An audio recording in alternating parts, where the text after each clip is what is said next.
Welcome to Warriors Watch. I am Danny Leroux, your host, and so happy to be with you today on the first day of the NBA's regular season, and of course the first day of the Warriors season. They did end up losing to the Houston Rockets, 122-121, an incredibly fun game, and you obviously don't want to read too much into the first game of any season, especially with ring night and the emotion involved in. It was certainly a big night for the fans and the team and everybody else, especially the first-time ring recipients.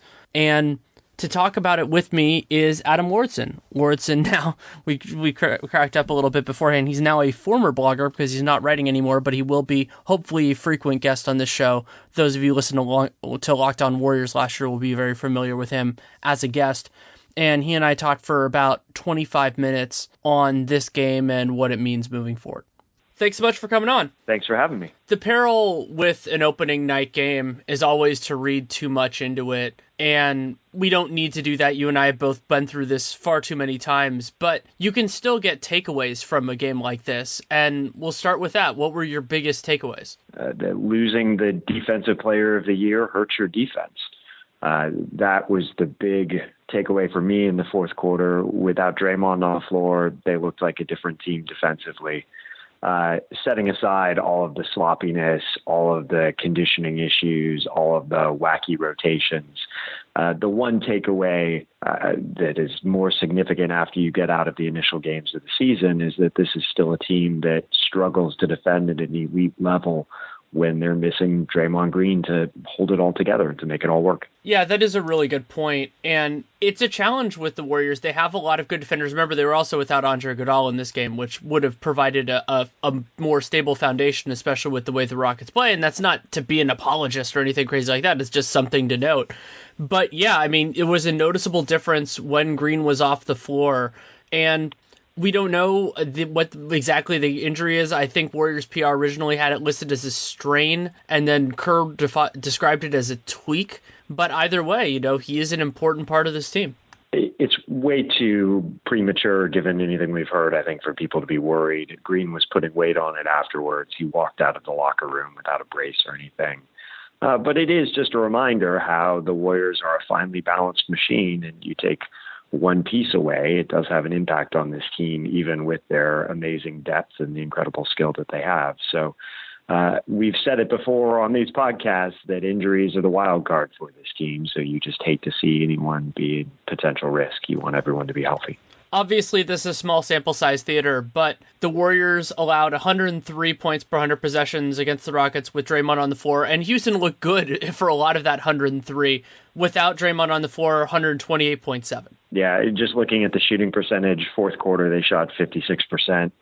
They were 42% in the third, 48% in the second, 48% in the first. So highest shooting percentage of the game in the quarter when Draymond was completely off the floor. But like you said, small sample size. The rotations were so wacky and so scrambled tonight, given a number of things, that I really hate to read too much into this game. Exactly. And that goes in a couple different directions because the Rockets and the Warriors are two teams that inspire unusual rotations in their opponents, so you really don't want to read too much into it. And then foul trouble was another major factor in this. Curry being the most prominent, picked up 2 early fouls, then picked up his third and his fourth respectively. It's basically early in each of those 2 quarters. And Curry usually finishes the first and third. They had to go completely away from that. And he looked good, though, when he was on the floor. I thought, actually, in the parts where he wasn't fouling, and some of those were a little bit shaky, I thought he defended reasonably well, considering Houston challenges him more.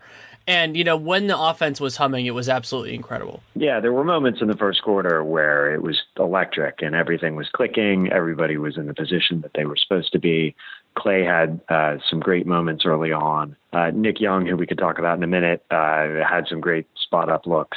Hit a ton of shots.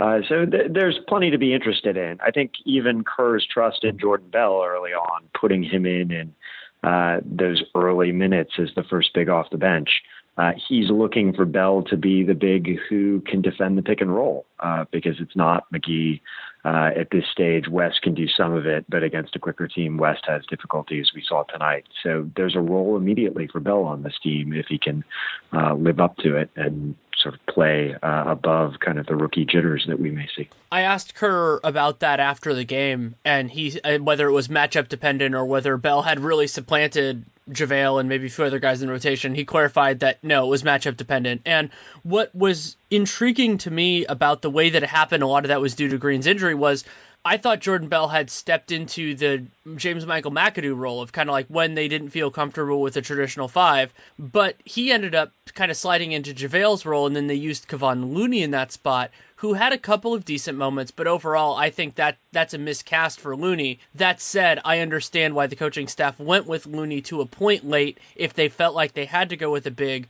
because Bell is a rookie. You know, he did make some of those rookie mistakes, and that's part and parcel of this process.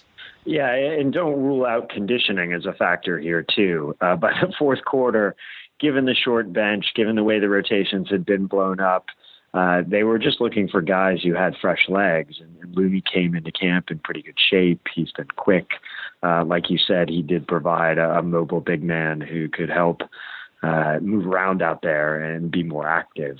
So, again, really hard to read anything into the rotations going forward based off of this one game. Certainly, and one thing going through the hustle stats that I found interesting with this game is that usually the Warriors do well in those metrics depending on, you know, how the turnover battle goes. But deflections, 20 for Houston, 7 for the Warriors, and that's a decent calibrator for kind of the fact that their defense was okay, but it lacked some of that pop, and of course Draymond being out was part of that, and part of it is just the start of the season.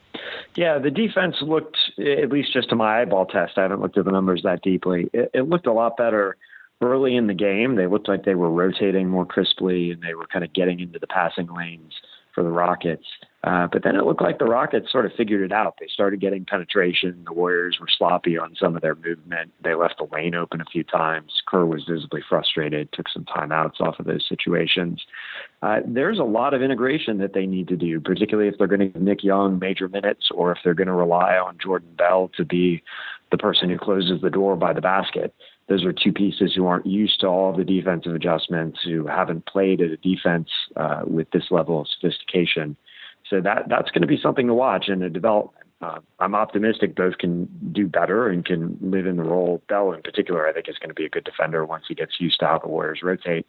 But they're not there yet. It's still a work in progress. It is still work in progress, and that's a good way to get into Nick Young because it was the duality that has been basically his entire career, where there were moments basically the entire first half when he was spectacular offensively, and then there were moments primarily in the second half where he was abysmal defensively. And that is a trade-off to a point, but I've been working on the Every Player for the Athletic, and the point that I wanted to get across in that was, even though he's an older player and some of the stuff you're not going to iron out, it is easier to find an offensively gifted player and either paper over and mitigate their defensive lapses than the reverse, just with the nature of where the NBA is, especially for a bench player. Yeah, I think that's absolutely right. The Warriors have hidden average to poor defenders before.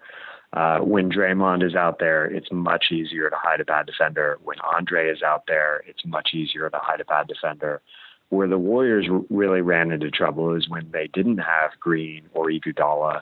Suddenly Young's on an island, and you have guys like Gordon penetrating at him. You have people like Harden and Paul switching on to him. It was just a bad matchup situation with none of the ability to cover him or paper over him, like you said, that the Warriors would typically have with their defense. And beyond those reasons, it also gets exacerbated because the Rockets have so much shooting. And, you know, there were times when they were playing P.J. Tucker at center, Ryan Anderson at center. And in those circumstances, guys like Kevon Looney feel that they need to, you know, stay on their guy. And so then there isn't that extra defender back there or somebody who can kind of do both jobs at once like Draymond can. And that's going to be a challenge. I mean, Durant did have 4 blocks in this game, but some of that was due to opportunity. You know, he was in the right place at the right time. And part of what made this game so weird from a Warriors perspective was a lot of guys had good games and had great stretches, but I don't think anybody had that truly incandescent performance other than Nick Young's first half, and of course that was purely offensive. Like, Draymond was a point short of a triple-double. He obviously would have gotten if he didn't get hurt. Durant had some nice moments. Clay had some nice moments. Steph had some nice moments.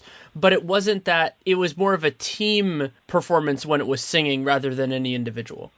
Yeah, and I think that some of that can be attributed to the early season, just development of the team as well. The fact that they haven't had as long a preseason as they typically have.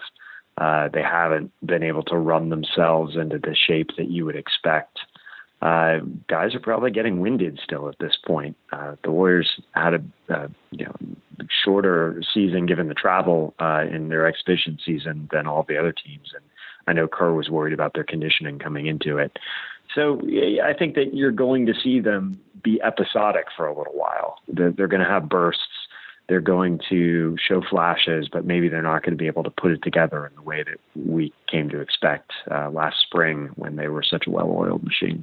But offensively, I think the idea that a lot of us had that the Warriors were going to come into this closer to where they ended last season than where they started the last season is probably about right. Durant looked so much more comfortable in the offense. When they were able to have the parts of the rotation that were normal, they looked fantastic in that way. And the defense will be different. Some of that is due to, the slight changes of personnel. Some of it will be, getting guys back. And I think that's a pretty good place to be, even if, the rustiness early might cost them a game or two. I don't think that game or two is going to matter that much at the end of the season. I completely agree. And this was not coached as a game that it looked like Kerr was particularly concerned about winning. They are experimenting still with a lot of different things. They're developing their younger talent to give them an opportunity to contribute later. And they're just trying to pace themselves through a season. They have been the target now in the NBA for a number of years. They know the focus and intensity that's going to be placed on them. So, this is part of being an elite team for an extended period of time, that there are ups and downs, and you just have to keep focus on the big picture, which is being prepared when the playoffs roll around. There were a few lineup things that were intriguing. A lot of that you can say is due to the circumstances of this, but I was happy that before he had his own ankle issue that Caspi played a little bit. I thought he looked fine when he was out there other than the injury. And I also enjoyed McCaw and Bell playing together. I think that could be a part of a second unit at some point moving forward that would be talented and good in a different way if you had shooting around them, because both those guys are instinctive defenders with quick hands that can't dominate the ball offensively, but I think if you give them a little bit of an opening and something obvious to do, they can do it well. I see Bell and McCaw, as you pointed out, as really being a flexible sort of utility tool for them. You can throw so many different players with them, and they complement them in different ways. I think that's going to be a core of the Warriors bench, if not this year, definitely in the years to come. You just think about their ability, like a Livingston, like an Iguodala, to make others around them better, to do the dirty work, and to just be low mistake players, guys who I think are going to develop into heady, intelligent veterans who really know how to play within their own skills and what their role is on the floor. Those guys are always going to have a job in the NBA, and they're going to be great pieces, I think, for the bench rotation. What also makes them more valuable than that, beyond the value, obviously, that's there, is I think both of them mesh well with the starters as well. So they can work in both of those functions. If you want to see them as second unit, we saw Jordan Bell's first minutes of the preseason came with the 4 All-Stars. McCaw has thrived in those circumstances too. And so what that means is, whether due to injury or ineffectiveness, they can step into larger roles as required. So this isn't McCaw being a true backup in that sense. They can, if 20 to 25 minutes open up at some point, that's more of a McCaw thing this year, maybe a Bell thing next year, they can take that space. And the Warriors are going to need that at some point in the future, whether due to health or just due to aging. Yeah, and particularly with Bell as being a Draymond, I hate to call him a replacement, but if Draymond were to go down for an extended period, the Warriors would need productive minutes out of Bell. He comes the closest to recreating, to some extent, the role that Draymond plays in their larger system. And so the sooner they can bring him along and the more they can accelerate his development, the better off the team's going to be. The other massive element with Jordan Bell, I talked about this actually a little bit on 95.7 yesterday, or it'll be on Monday because this will come out later. that Bell also is kind of like a guiltless Draymond at center alternative, because the Warriors don't want to go to that, especially much in the regular season, because it does put more strain on him. Draymond's been pretty candid about that. How much more, we don't really know. But Bell, especially if he's playing limited minutes, you can use him in that way. And so basically you can deploy him similarly. Obviously, he's not nearly as good with the ball in his hands and so many of the other things that Draymond does well, but defensively, he can fill that role pretty well. And I always think the Warriors do better with players that make sense with what they've done previously. And so that is a nice fit there in terms of where they could potentially go with Bell. Absolutely. His biggest defensive advantage, even more than the shot blocking, is the ability to move his feet and to pull out to the perimeter to guard smaller players if he needs to switch out onto twos and threes. We saw that a little bit with the opening game where he switched out onto Harden. And Harden had the better of him. He got past him, but Bell certainly didn't embarrass himself. And for a rookie second-round draft pick in his first game in the NBA to be switched out onto Harden and suddenly look respectable and like he belongs in the league, that's not something to overlook. And I think the Warriors are definitely going to try to incorporate him in that defensive role, like you said. It is going to be such a massive change to go from Houston, who completely embraced the idea of going small early and often. I thought Capella looked pretty good in his minutes. He's going to look good this year because he's playing with two talented guards, even though Chris Paul sat at the end of this game. But now they go on the road to New Orleans and then to Memphis, two teams that almost exclusively play traditional, play fives. They play bigs. They play Anthony Davis at the 5-some. And so it'll be fascinating to see how the Warriors approach that. New Orleans, a team that they are familiar with broadly, but, the Boogie Davis combination is new. I don't think the Warriors played them after the trade last year. I'm trying to remember. And then Memphis. So yeah, I don't remember. Yeah, I'm excited to see how they handle those, kind of with or without Draymond. And I think that's the other big question that we're going to find out early in the season is, with this tweak or whatever the heck it is, how they're going to approach, injuries. If a guy is not 100%, I think they're going to be super judicious, super cautious about it. And the fact that it's Draymond at the beginning is a challenge because he is not the best player, not the most important player on the Warriors, but he is arguably the hardest guy to replace. Yeah, I think that's right, that there's no one who combines the different skills that Draymond does at any sort of level that the Warriors can simply plug in to play the roles on offense and defense that he does. Your point about having New Orleans and Memphis as matchups early in the season, I think it's actually really good for the team because it felt like Kerr tonight was just sort of throwing stuff against the wall and the coaches were just cycling in people to see if anything stuck. And if you're going to do that, if you're just experimenting and sort of seeing what you have, you might as well have a diverse range of opponents in different styles. So those are, including the Rockets, three teams with very different styles and different pressure points for the Warriors. I think it'll be a good test to see how they adapt and what the way that they can get productive minutes from big lineups, small lineups, and different blends. I was not expecting to see as much data collection in the first game of the year as we did, but I'm all for it. That is something, and the Rockets are such an unusual opponent that it does make some sense to really try that stuff out.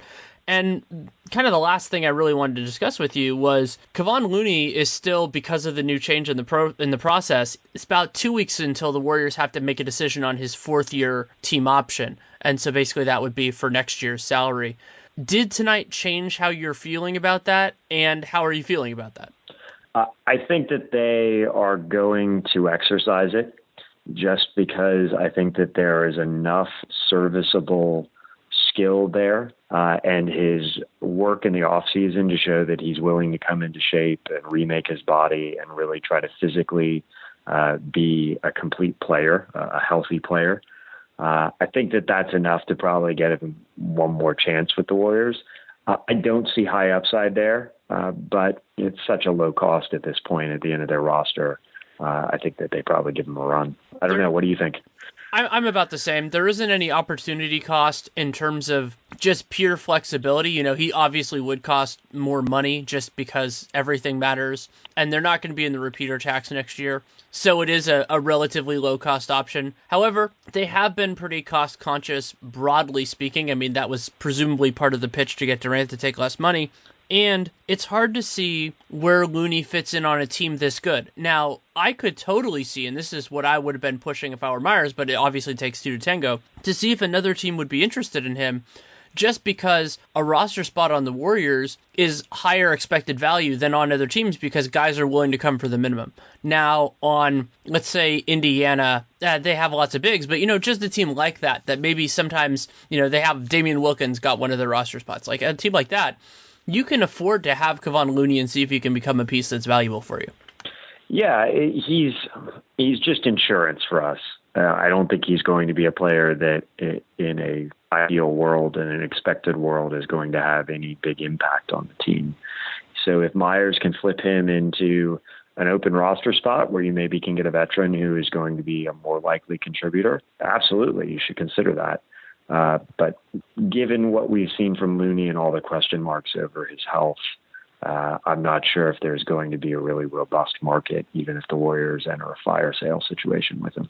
That makes total sense. Anything else you feel like we need to talk about as a part of the story of this game? Oh, I have one thing. Yeah. But Eric Gordon was fantastic. He was really good in this game. Yep, you picked up on that. I was going to add P.J. Tucker to that list. I was going to say Gordon and Tucker were my two Rockets who really stood out. And the remaking of the Rockets this offseason, Paul gets all the attention, obviously, but stacking the team with a bunch of wings that can defend, I wouldn't include Gordon necessarily in that, but Maba Mute and Tucker both fit the mold, but who don't necessarily break the offense of the team the way that some defenders do. It makes them better, particularly against the Warriors. I think that it's an adaptation to the challenges that the Warriors bring. That, as we saw tonight, can pay dividends. I don't expect Tucker to have a game like this every night, but he was really effective and bothered the Warriors. Mike D'Antoni likes to run a narrow rotation, especially in the playoffs, and I can already see where Houston is going against the Warriors, and I expect to see that series this year, and, basically the guys who played heavy minutes tonight. I mean, Nene got a DNP. Nene didn't play, but I wouldn't expect him to play that much. They ran 8 guys against the Warriors, and Ryan Anderson could end up being a little bit marginalized in that once they get a little bit more from the other guys. And so I look at the Rockets and I go, that would be a really fun series. They present different challenges. And as you said, Chris Paul does get a lot of attention, justifiably so. But those other guys are specifically good fits against the Warriors. And they're not perfect. There's a reason why Golden State is special, because they have these guys that are great defenders but better two-way players. But Houston got as close as you can with the mid-level exception and minimums. Yeah, they did a nice job given the resources that they had left over, fleshing out the team, specifically focused on we need to be competitive against the Warriors. So we'll see this develop over the season. This was the only time that Houston's going to come to Oakland. I don't know when the Warriors see them next in Houston, but it will be interesting to watch the next two matchups to see how the competition between the teams, the evolution of the matchups works out. The next two times are both in January, actually. It's a TNT game on Thursday, January 4th, and then an ABC game on Saturday, January 20th. And we'll have a much better sense of where these two teams are at that point. But then remember, if you think like I think that they're going to play again in the playoffs, that if it's let's say it's in the conference finals, it would be another 4 months until they play again. Yeah, that's a really interesting schedule where you see them on the first night, you see them very closely clustered in the middle of the season, and then they disappear for a few months, and you see them again in the playoffs. Not entirely different from what we saw with the Spurs last year. The Warriors faced them, I guess, later in the season before facing them in the playoffs. But it still had that feeling of there were very different teams facing each other when those games were held later in the season. Absolutely. Thanks again for taking the time. Pleasure to start the season with you again. Always happy to have to be on your show. Thanks again to Adam Lauridsen for taking the time to come on. You cannot read him anywhere at the moment, which is sad. I miss his writing because I think he's wonderful at it. But you can follow him on Twitter at GSWFastBreak, GSWFastBreak. For those of you who haven't listened to it yet, I did a preseason Twitter Reddit mailbag for Warriors Watch. You can see that wherever you're listening to this. You should be able to get access to it. You can check that out. Still, nothing's really invalidated by what has happened so far, so you can go for that. I do not know what, if any, timing there's going to be the rest of this week. Depends on my availability, doing the Twitter NBA show on Wednesday, and then, have a lot of basketball to watch because I cover the whole league, and then, the Warriors have plenty of games too. So I will see what comes up, and we'll definitely do something if the need arises, and if not, then, we'll see. That's the fun of doing this format. And I appreciate everybody for listening. If you want to support this show, you can leave a rating, leave a review in the podcast player of your choosing. It's great if it's iTunes, totally fine if it's not, wherever it is. You can spread the word by word of mouth. That's very important, either actually telling people, real life human beings, or through social media. All of those things are really wonderful. And in these early stages, information is important. There are a lot of people, I have followers on Twitter, so do other people, but it takes some time to get out there. The other big thing you can do to help is leave a rating, or sorry, not leave a rating. It's 2 a.m. You can subscribe and download every episode. With a show like this that comes out somewhat sporadically, that is even more valuable. You can also check out the podcast I did with Sirat Sohi for Real GM Radio. Dunked On, Nate Duncan and I talked about this game and Cavs Celtics, and of course Gordon Hayward's injury and everything else that happened in the NBA over the last couple days. You can check that out as well. If you have any feedback on the show, good, bad, or indifferent, Danny Leroux NBA at gmail.com is definitely the best way to do so, because there are no character limits or anything like that, and it's easier for things to hit me and not get lost in the shuffle. You can also reach out on Twitter at Danny Leroux, DANNYLEROUX, and we'll see where this goes from here. I mean, it's going to be an interesting season. Whether or not the regular season matters is kind of open to you, whether you want to go that way. And something else I want to mention, because it will be used on the show, not today, but in other moments, is the Warriors have an awesome SoundCloud. So what you can do is you go to soundcloud.com/Warriors, and what they do is they put up all of the post-game audio. It's free, it's accessible, and so if you miss something, you can go through there. I asked Steve Kerr a question. I was going to put it on the end of this, but Adam and I pretty much went through the gist of it, so I don't really need to. It wouldn't give you any more than what that did. But you can listen to the stuff basically from the Warriors, from their opponents, and there's a lot of stuff there, and the Warriors have a large number of good quotes, so it's worth it if you want to take a little bit of time. I'm very impressed that they do that. It makes my job a lot easier and a lot of other people's as well. So thank you so much for listening. Take care and make it a great day.